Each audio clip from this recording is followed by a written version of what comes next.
Assalamualaikum warahmatullahi wabarakatuh.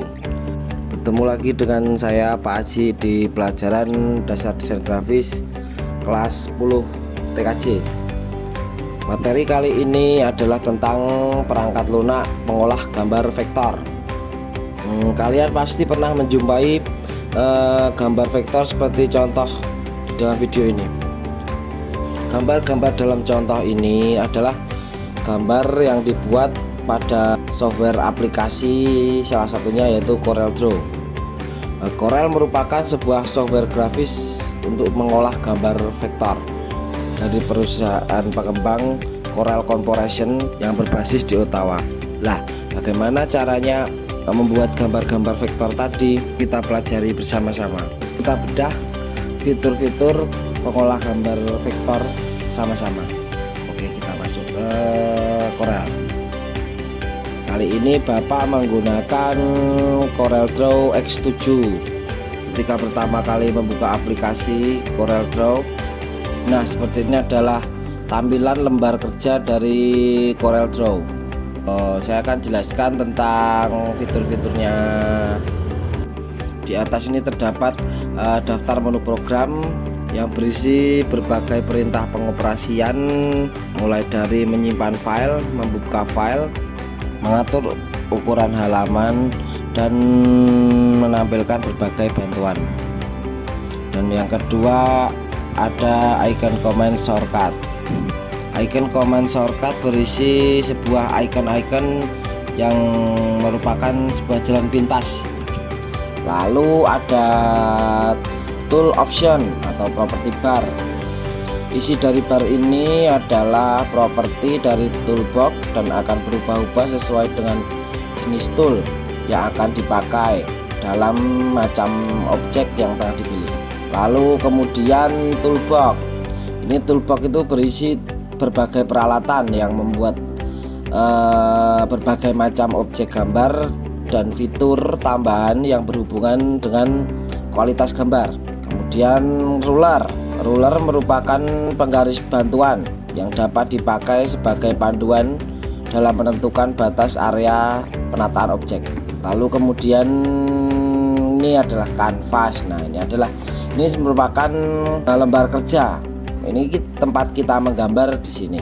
Jadi karya-karya kita itu akan dihasilkan di dalam kanvas ini. Kemudian color bar atau palet. Bar ini itu digunakan untuk menentukan pewarnaan garis atau outline dan isi atau fill dari suatu objek. Kemudian ada P control. P control digunakan untuk mengatur tampilan gambar pada sebuah dokumen yang memiliki banyak halaman. Lalu ada cursor position. Cursor position ini digunakan untuk menunjukkan posisi kursor dalam penghitungan ukuran yang sama pada penggaris. Nah, lalu yang terakhir itu adalah window control. Nah, ini yang dipakai kemana-mana ada. Window control ini digunakan untuk menyembunyikan, membesarkan, atau menghapus kanvas dari dokumen. Sekarang kita akan menjelaskan tentang toolbox-nya. Yang pertama paling atas itu adalah pick tool. Pick tool ini digunakan untuk memilih, memanipulasi, dan mengontrol objek. Yang kedua yaitu shape tool. Nah, shape tool ini digunakan untuk mengedit outline, mengganti-ganti outline atau kanva. Yang ketiga ada knife tool. Knife tool ini digunakan untuk memotong objek. Yang selanjutnya ada eraser tool. Nah, eraser tool ini untuk menghapus objek. Yang kelima ada zoom tool. Zoom tool ini digunakan untuk memperbesar atau memperkecil ukuran tampilan pandangan. Lalu ada hand tool, digunakan untuk menggeser tampilan dan layar. Selanjutnya ada icon bezier. Di dalam bezier tool terdapat fitur-fitur yang dapat digunakan untuk membuat sebuah objek, yaitu seperti freehand, bezier, artistic media, pen, polyline, 3-point curve, connector, dan dimension. Freehand digunakan untuk menggambar kurva bentuk bebas. Lalu bezier digunakan untuk menggambar kurva bezier yang mempunyai handle untuk mengendalikan bentuk kurva. Lalu ada artistic media untuk menggambar kurva yang mempunyai bentuk artistik. Lalu ada pen, sama seperti Bezier tool namun lebih fleksibel. Lalu ada polyline. Nah, polyline ini sama dengan Bezier tool dan juga pen tool. Lalu ada 3-point curve. 3-point curve digunakan untuk membuat kurva, lengkung dan juga presisi. Lalu ada konektor, digunakan untuk membuat konektor antara objek. Dan yang terakhir ada dimension. Dimension digunakan untuk membuat keterangan dimensi objek. Yang ketujuh ada smart fill. Di dalam smart fill ada tool smart fill dan smart drawing. Smart fill berfungsi untuk mewarnai fill dengan cepat. Smart drawing digunakan untuk membuat gambar secara cepat. Yang ke-8 ada rectangle. Rectangle digunakan untuk membuat gambar kotak. Dan selain itu ada 3-point triangle. 3-point triangle digunakan untuk menggambar kotak dari suatu sisi. Lalu kemudian ada ellipse. Ellipse digunakan untuk membuat lingkaran. Lalu ada 3-point ellipse digunakan untuk membuat lingkaran dari suatu sisi. Selanjutnya ada icon polygon.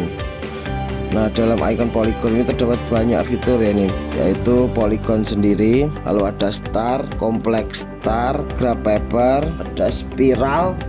Polygon digunakan untuk membuat gambar dengan segi banyak. Lalu star digunakan untuk membuat bintang. Lalu ada complex star digunakan untuk membuat bintang dengan sisi menyilang. Lalu ada graph paper. Graph paper digunakan untuk membuat kotak yang terbagi dari beberapa bagian. Lalu ada spiral yang digunakan untuk membuat spiral.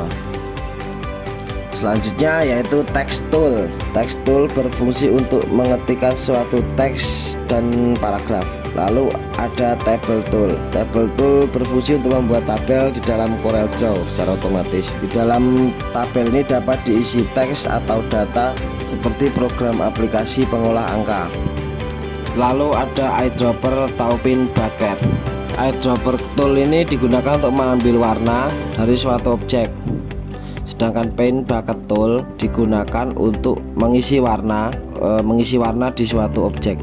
Selanjutnya ada outline pen. Outline pen digunakan untuk mengatur outline dari sebuah objek. Lalu kemudian ada outline color. Outline color digunakan untuk mengatur warna dari outline. Tadi warna dari outline-nya diatur di sini. Lalu kita masuk ke property bar. Masing-masing tool pada Corel Draw mempunyai properti atau atribut sendiri yang bermanfaat untuk pengaturan lebih lanjut oleh user. Berikut adalah property bar berdasarkan tool yang dipakai.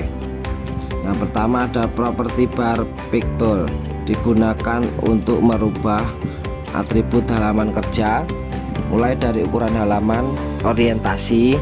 Yang kedua ada property bar shape tool, digunakan untuk mengedit sebuah kurva, garis, outline, dan sebuah shape atau bentuk.